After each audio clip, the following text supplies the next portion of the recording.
Madam, అందాల పోటీ మనకు అవసరమా లేదా అని చెప్పేసి అంతటా చర్చ జరుగుతున్న పరిస్థితి ఈరోజు.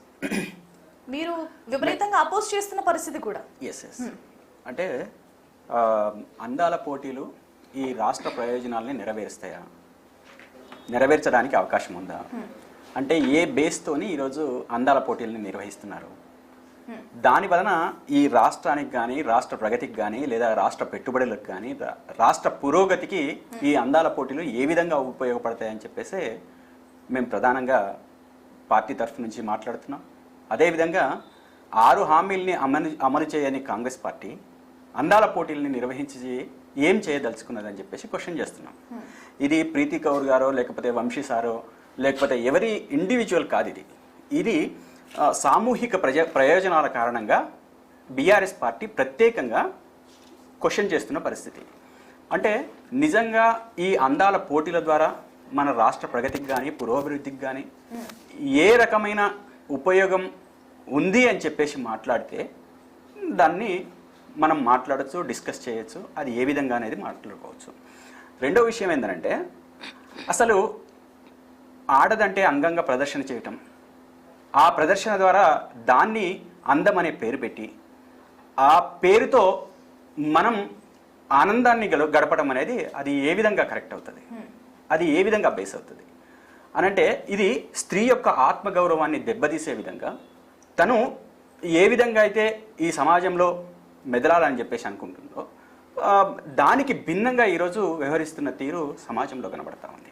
సరే, అంటే వాళ్ళే అదే మీ క్వశ్చన్ ఏంటో నేను ఆన్సర్ కూడా చెప్తాను. అంటే వాళ్ళే ముందుకు వస్తున్నారు కదా అని చెప్పేసి మీరు అనుకోవచ్చు. వాళ్ళకి ఆ రకంగా ట్యూన్ చేయబడ్డారు. వాళ్ళకు నిజంగా అటువంటిది చెయ్యాలనే ఉద్దేశం కానీ, అటువంటి చేస్తేనే కరెక్ట్ అని చెప్పేసి అనుకునేది కానీ ఎక్కడ ఉండదు వాళ్ళకు.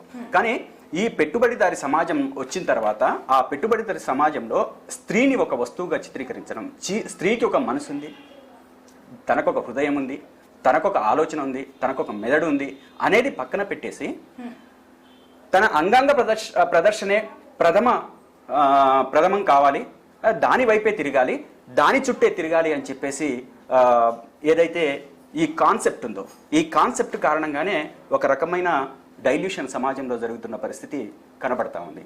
కాబట్టి ఈ 100% ఖచ్చితంగా ఇవి ఒక రాష్ట్ర పెట్టుబడుల్ని ఆకర్షించడంలో కావచ్చు, ఈ రాష్ట్ర పెట్టుబడుల ద్వారా ఈ రాష్ట్రానికి ప్రగతి కావచ్చు, ఇక్కడ ఉన్న పేద ప్రజలకు ఉపయోగపడే విధంగా కావచ్చు, ఏ విధమైన అవకాశం కూడా లేని పరిస్థితి. అందం అంటే సరే, పేద ప్రజలకు ఎలాంటి అవకాశం లేదు దీంట్లో అభివృద్ధి చెందడానికి.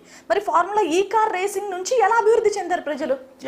ఈ కార్ రేస్ ద్వారా దాదాపు 180 దేశాలు ఈ కార్ రేసింగ్ ని వాచ్ చేస్తాయి.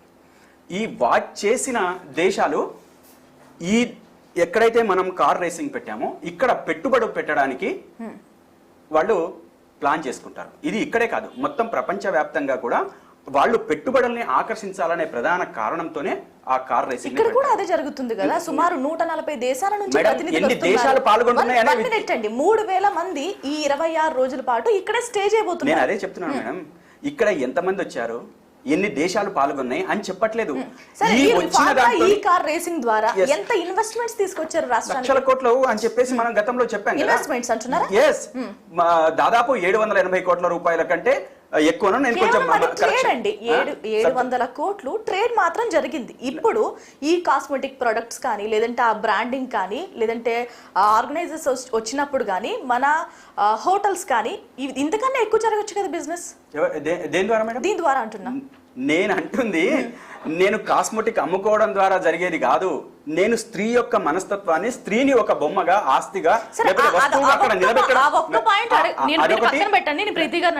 ఎందుకంటే ఎవ్వరూ కూడా బలవంతంగా వెళ్లి పోటీ చేయట్లేదు, స్వతంత్రంగా వాళ్ళు ఇష్టపూర్వకంగా వెళ్లి చేస్తున్నారు. మీరు ఆగితే నేను చెప్తాను. చెప్పండి. దాదాపు ఒక 20-25 సంవత్సరాల క్రితం ఇదే పోటీల్ని మనం ప్రపంచంలో నడుపుతున్నప్పుడు ప్రపంచంలో ప్రతి దేశంలో వ్యతిరేకత వచ్చింది. వ్యతిరేకత వచ్చిన తర్వాత అందరూ కూడా ఈ అందాల పోటీలు ఏందని చెప్పేసి క్వశ్చన్ చేసిన స్థితిలో నుంచి ఈ క్రమంగా ఏమైంది, వాళ్ళ యొక్క భావాజాలాన్ని ఈ సమాజం మీద రుద్దటం కోసం దాన్ని ఎక్కువ కాలం నడుపుతూ వస్తున్న పరిస్థితి ఉంది.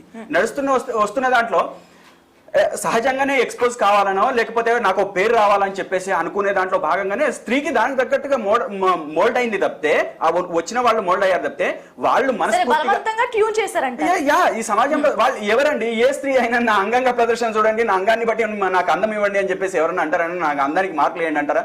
కానీ ఈ దౌర్భాగ్య సమాజం అని చెప్పేసి మాట్లాడుతుంది ఈ నిర్వహించే వాళ్ళు. నాకు మీరు యూజ్ చేస్తున్న పదం రిపీటెడ్ గా చాలా ఇరిటేషన్ తెప్పిస్తుంది. వంశీ గారు మీరేం మాట్లాడతారు? ఎగ్జాక్ట్లీ అండి. అంటే ఇప్పుడు ఒక ఫ్యాషన్ షోలో ఒక మిస్ వరల్డ్ లో అంగంగ ప్రదర్శన చేస్తున్నది కేవలం మిస్ వరల్డ్ లో కానీ యూనివర్స్ లో కానీ మాత్రమే వాడట్లేదు, ఎన్ని సినిమాస్ లో చూడట్లేదు. సరే మీకు ఒక డైరెక్ట్ క్వశ్చన్ అడుగుతా, మీరు మూవీస్ చూసారా? అవును. లాస్ట్ మూవీ ఏం చూసారు? కోర్ట్. ఇంకా కోర్ట్. దానికంటే ముందు కోర్ట్. ఇంకా ఒక 5 years బ్యాక్ 10 years బ్యాక్ అంతకు ముందు చూసారు కదా. దాంట్లో హీరోయిన్ ఉంటది కదా. అవును. మీరు చూసిన ఒక 10 movies పేరు చెప్పండి. సరే చూసారు కదా. దాంట్లో హీరోయిన్ అంగంగ ప్రదర్శన చేస్తారు కదా, అప్పుడు మీరు సపోర్ట్ చేశారు కదా. మేమే సపోర్ట్ చేయలేదు. అంటే చూసారు అంటే సపోర్ట్, డబ్బులు పెట్టి కొనుక్కుంటున్నారంటే సపోర్ట్ చేసినట్టే కదా, మీ డబ్బులు ఇస్తున్నారు కదా. వంశీ సార్ అంటే సరే పోనీ గౌతమ్ గారు, కేవలం ఇక్కడ మాత్రమే ఉందా అలాంటి ప్రదర్శన? ఎక్కడ జరిగినా అంటున్నాను నేను మేడం.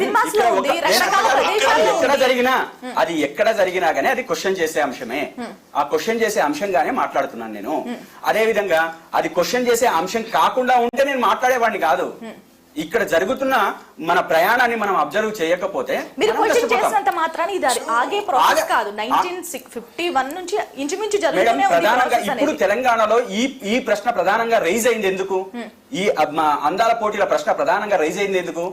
నువ్వు ఒకవైపు రైతులకు ఇస్తానన్న హామీలు నెరవేర్చట్లేదు, అదేవిధంగా 6 హామీల్ని నెరవేర్చని నువ్వు ఈ రోజు కొత్తగా తీసుకొచ్చి అందాల పోటీలు ఎందుకు పెడుతున్నావు అనే దగ్గర నుంచే అసెంబ్లీలో వచ్చిన క్వశ్చన్.